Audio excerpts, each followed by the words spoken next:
제가 오늘 대림대학교 학생들과 야외 학습을 나왔는데요. 오늘이 8월 20일이거든요. 이제 가을이 좀 찾아오고 있는데 이곳은 이제 해발이 좀 높은 곳이라서 지금 선선합니다. 지금 차에 찍히는 날씨, 그 온도가 아까 20 몇 도였죠? 22도인가 됐어요. 굉장히 선선한 편이죠. 자, 오늘 여기 산에 올라가면서 보이는 약초 하나씩 설명하도록 하겠습니다. 이번에 보게 될 약초는 여러분들한테 매우 의미가 있는 약초인 게, 제가 유튜브 촬영을 하다 보니까 이 약초를 한번 다른 약초하고 같이 올린 적이 있거든요. 근데 이 약초에 대해서 문의하는 사람들이 많아요. 그도 그럴 것이 우리 한국 사람들에게 매우 중요한 약초입니다. 왜 그러냐면 한국 사람들이 어떤 병이 많냐면 화병이 많아요. 근데 이 약초가 화병에 쓸 수 있는 아주 대표적인 약초이기 때문에 여러분, 화병하면 나한테는 관계없겠지 하지만 우리나라 사람들이 최근에 이제 사회 문제가 되는 것 중에 하나가 분노 조절 장애예요. 그러니까 예를 들면 남자 같은 경우 보복 운전 같은 거, 이거 그냥 넘길 수 있는 일인데도 자기 앞에 칼치기를 하고 차가 들어왔어요. 참지 못하고 가서 보복 운전하는 사람도 있거든요. 이것도 사실은 화병의 일종이라고 보셔야 돼요. 그리고 여러분, 가정사에서 벌어지는 화를 일으킬 수 있는 일들 굉장히 많죠. 사실 정신적인 스트레스가 몸의 병을 만들거든요. 그러니까 그래서 죄송합니다. 끊지 마세요. 정신적인 스트레스가 실제로 몸의 병을 만들기 때문에 그 정신적인 스트레스를 차단하는 게 굉장히 중요한데, 거기에 쓰는 약이 지금 앞에 있는 약이 나오는데요. 제가 이 이야기만 하고 본격적으로 그 약초를 보여드리도록 하겠습니다. 여러분, 정조대왕 아시죠? 조선시대 때 정조의 아버지가 누구였습니까? 사도세자죠. 사도세자의 아버지는 또 누구였죠? 영조였죠. 여러분, 영조에 의해서 사도세자가 죽임을 당하죠. 그 모습을 본 정조는 마음이 어땠을까요? 감정이입을 해보세요. 여러분이 정조라고 생각을 해보세요. 내 아버지가 할아버지한테 죽었어요. 그건 평생에 그 상처가 얼마나 남았겠습니까? 근데 정조가 그래서 체질적으로 화가 많았는지, 아니면 그 사건 때문에 화가 많아졌는지 알 수는 없지만, 화가 너무 많아서 평생 인삼을 입에 대지 않았대요. 자기의 몸에 열을 가해줄 수 있는 거를 입에 대지 않았어요. 반대로 내 몸에 화를 내릴 수 있는 약을 평생 밥 먹듯이 먹었다고 합니다. 그 약초가 이 바로 앞에 있는 약초인데요. 자, 이제 이 약초를 보겠습니다. 이 약초는 이름은 시호입니다. 시호. 예. 조금만 가까이 와서 좀 찍어주시겠어요? 포커스로 당기고 계시는 건가요? 네. 예, 그렇군요. 너무 이제 화면이 깨지지 않게 해주세요. 이 앞에 있는 약초가 시호라는 약초인데, 시호는 정신적인 스트레스 때문에 몸에 열이 생겼을 때, 화가 생겼을 때 쓰는 약이에요. 그러니까 우리가 시쳇말로 열받았다, 조금 더 시쳇말로 뚜껑 열린다, 이랬을 때 쓰는 약이에요. 그러니까 정조대왕은 아버지 그 사건 때문에 굉장히 화가 많았을 거라는 얘기죠. 평생에 그 생각만 하면 얼마나 화가 치밀었겠어요.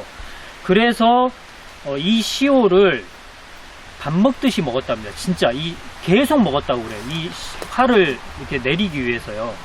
근데 제가 초반에 말씀드렸다시피 우리나라 사람도 화가 굉장히 많은, 그래서 화병이라는 질환명이 있거든요. 이게 우리나라 화병이라는 말이 세계적인 의학용어에 등재가 될 정도로, 실제로 의학용어에 화병이라는 말이 있어요. 그 정도로 우리나라가 화병이 많은데, 이 화병이 있을 때 이 시호의 뿌리를 약으로 달여서 드시면 되는데, 제가 우리 전문가들은 시호 하나만 잘 안 쓰거든요. 근데 제가 약초를 가르치다 보니까 시호 뿌리 하나만 달여 드신 분들이 계시더라고요. 저한테 강의를 듣는 분 중에. 근데 이거를 먹으니까 아들이 좀 화가 약간 예민한 아이들 있죠. 예민도가 조금 떨어진대요. 그러니까 여러분들이 이 시호를 알아두면 쓸 수 있는 사람들이 아이들도 쓸 수 있고요. 어른들도 쓸 수 있고, 이 화병은 사실은 남녀노소를 불문하고 있는 거거든요. 그러니까 이런 경우들도 있죠. 그러니까 수험생들 스트레스 굉장히 심하죠. 이랬을 때도 약간 뭐 화를 잠재울 수 있고, 고부간의 갈등을 비롯해서 남자들도 사업하면서 생기는 갈등들, 돈을 떼었다든가 이런 거 굉장히 많거든요. 이럴 때 내가 폭발하지 않게 만들려면 이 시호를 차로 복용하시는 것도 도움이 되는데, 비유를 하자면 자동차의 RPM이 올라가 있다고 보시면 돼요. 이 RPM이 올라가 있으면 여러분 엔진 굉장히 빨리 망가지겠죠. 내 몸의 엔진이 빨리 돌아가고 있다고 생각해봐요. 망가지겠죠. 그거를 잠재우려면 이 시호를 써야 된다는 얘기죠. 여러분, 이 왔다 갔다 하는, 제가 얘기가 왔다 갔다 하는데 시호의 꽃을 보십시오. 아직 완전히 개화되지 않았는데요. 시호의 꽃은 노란색으로 핍니다. 그래서 지금이 오늘 며칠이죠? 8월 20일. 여기는 지금 강원도기 때문에 꽃이 조금 늦게 피는 경향이 있는데, 해가 잘 드는 곳에서는 아마 이미 개화를 했을 거고요. 지금 여기는 해가 조금 가리고 있잖아요. 그래서 개화가 좀 늦는데, 8월 달에 노란색 꽃으로 핀다 하면은 이 시호일까, 이거 좀 생각을 하셔야 돼요. 자, 꽃은 노란색으로 피고요. 잎의 모양을 보겠습니다. 자, 잎 모양은 시호의 종류가 몇 가지 되거든요. 근데 이거는 잎이 약간 큰 종류의 시호입니다. 이것보다 좀 가는 잎을 가진 시호가 또 있거든요. 근데 같이 약으로 쓰기 때문에 상관없이 이런 종류의 시호도 좀, 잎의 모양 큰 거를 좀 볼까요? 자, 포커스를 좀 해주시죠. 자, 이런 모양을 가지고 있고요. 그리고 이 시호 잎은 이 줄기를 약간 감싸고 있는 특징이 있어요. 이렇게. 그러니까 잎줄기가 있는 게 아니고, 다른 것 좀 봐보면 다른 식물들은 여기서 잎줄기가 약간 뻗어 나와서 잎이 형성되거든요. 근데 얘는 이 줄기 자체를 약간 감싸고 있는 듯한 느낌? 이 느낌이 이 특징이라고 보시면 돼요. 그러니까 여러분들이 시호를 볼 때 꽃이 노란색이거나 잎이 줄기를 감싸고 있거나 이 특징을 잡으시면은 시호를 확인할 수가 있는데, 뿌리를 캐보면 더 확실한데 여기서는 뿌리를 캐지는 않겠습니다. 시청자 여러분을 위해서 제가 오른쪽에 이 시호 뿌리를 보여드리도록 할게요. 근데 뿌리는 보잘것이 없어요. 이렇게 가늘어요. 줄기처럼. 여러분, 뿌리가 가늘면은 보약이에요? 아니면 치료약이에요? 치료약이에요. 뿌리가 가늘면 절대 보약이 되지 않습니다. 그리고 이 시호를 실제로 먹어보면 어떤 맛이 나냐면 잘근 씹잖아요. 그러면은 목이 타요. 무슨 뜻일까요? 내 목에 있는 열을 확 뺏어버려요. 얘가 지금 열을 내리는 약이라고 그랬어요. 그러니까 열을 확 뺏어버리다 보니까 기관지가 건조해져가지고 컬컬해져요. 막 기침이 나오거든요. 그럴 정도로 열을 빼앗는 효능이 아주 좋습니다. 그래서 화가 막 치밀었을 때, 화가 치밀면 여러분 어떤 병이 생길까요? 좀 쉽게 생길 수 있는 병. 고혈압. 그러니까 얘는 신경성 고혈압에 쓸 수 있는 약이에요. 엊그제도 저한테 전화 온 사람이 산사 때문에 전화가 왔거든요. 근데 산사는 지방을 녹여서 동맥경화증이 된 경우에 고혈압이잖아요. 근데 이 경우는 고기도 먹지 않고 술도 먹지 않고 스트레스가 심한 사람의 고혈압이에요.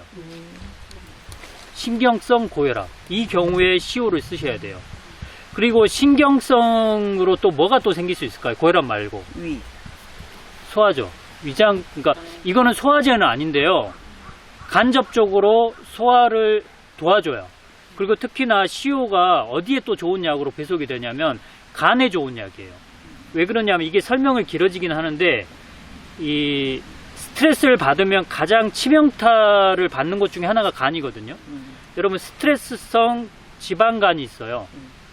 그러니까 스트레스를 받으면 지방간도 생기고 간경화도 생기고 막 그럴 수 있거든요. 그렇다시피 이 시호가 간에도 좋은 약이기 때문에 두루두루 좋습니다. 사실 시호는 독성이 없어요. 그래서 여러분들이 마음껏 활용하셔도 되는데, 마지막으로 시호를 또 가장 많이 활용하는 질환이 뭐냐면 갱년기 질환이에요. 여러분, 갱년기 그 시기가 되면 아무 이유 없이 열이 올랐다 내렸다 하죠. 그렇죠. 그리고 남편이 싫어지죠. 네. 예. 집에 안 들어왔으면 좋겠고, 그런 경우에 이 열을 이렇게 내려주는 약으로 시오가 굉장히 좋고요. 갱년기에는 열도 올라가지만 굉장히 그 마음도 까칠해지고 우울해지고 그러잖아요. 그것도 얘가 완화시켜 주는 약이기 때문에, 사실 제가 초반에 얘기 드렸지만 현대인들한테는 굉장히 중요한 약 중에, 그러니까 보약 이상으로 중요한 약이 이 시오라고 생각하시면 됩니다. 이 시오는 제가 어렸을 때 저희 아버님이 농사를 지으셨어요. 논에다가. 이게 시오는 사실은 약간 물기가 있는 곳에서도 잘 자라긴 하거든요. 우리나라에서 농사를 짓기 때문에 국산이 존재합니다. 그리고 얘는 수입도 많이 들어오는 편이에요. 제가 만이라는 용어를 썼다는 거는 무슨 뜻이시죠? 사용을 많이 사용된다. 그렇죠. 전문가들이 시오를 쓸 사람들이 많다. 갱년기 질환 또는 화병 이런 경우에 많이 쓰기 때문에 시오는 꼭 알아두시기 바랍니다. 여러분이 제가 차로 복용한다고 하는데 이게 뿌리가 차로 복용했을 때 맛이 나쁘지 않아요. 그러니까 복용하시기에 굉장히 뭐 편리하다, 순하다 이 정도의 약이기 때문에 꼭 활용하시기 바랍니다. 복용량은요, 제가 유튜브에다가 이거 지금 올리다 보니까 복용량 어떻게 복용해 이렇게 물어보는 분이 있던데, 여러분이 복용량을 모르시면은 1회 복용량을 말린 것 기준으로 4에서 8g 정도로 잡으시면 돼요. 4에서 8g, 시오도 마찬가지고요. 그러면 하루 복용량을 곱하기 2 하시면 되기 때문에 하루에 말린 것 기준으로 한 16g 정도를 물에다 달여서, 물량도 물어보시던데 16g을 달여가지고 하루 복용량이니까 내가 하루에 500cc만 먹겠다 하면은 한 1리터 넣어가지고 500cc는 좀 증발시키고 그렇게 하시면 되잖아요. 난 더 먹겠다 하면은 뭐 1.5리터를 부으시면 되고, 그렇게 하셔가지고 음료수로 드셔도 되고 차로 드셔도 됩니다. 이 시오 같은 경우는 복용 기간 같은 걸 또 물어보실 것 같은데, 얘는 부작용이 없는 약이기 때문에 좀 복용을 길게 하셔도 되긴 되지만 열을 빼앗는 작용이 있어요. 그럼 몸이 찬 사람들은요, 안 좋아요. 오래 복용하시면 안 되겠죠. 내가 정조처럼 상시로 화가 있는 사람이다 하면은 오래 복용하셔도 되는데, 그게 아니고 잠깐 화가 있는, 그러니까 잠깐 임시적으로 쓸 사람들은 오래 복용하시면 또 안 되겠죠. 네, 그런 특징이 있는 그런 약입니다.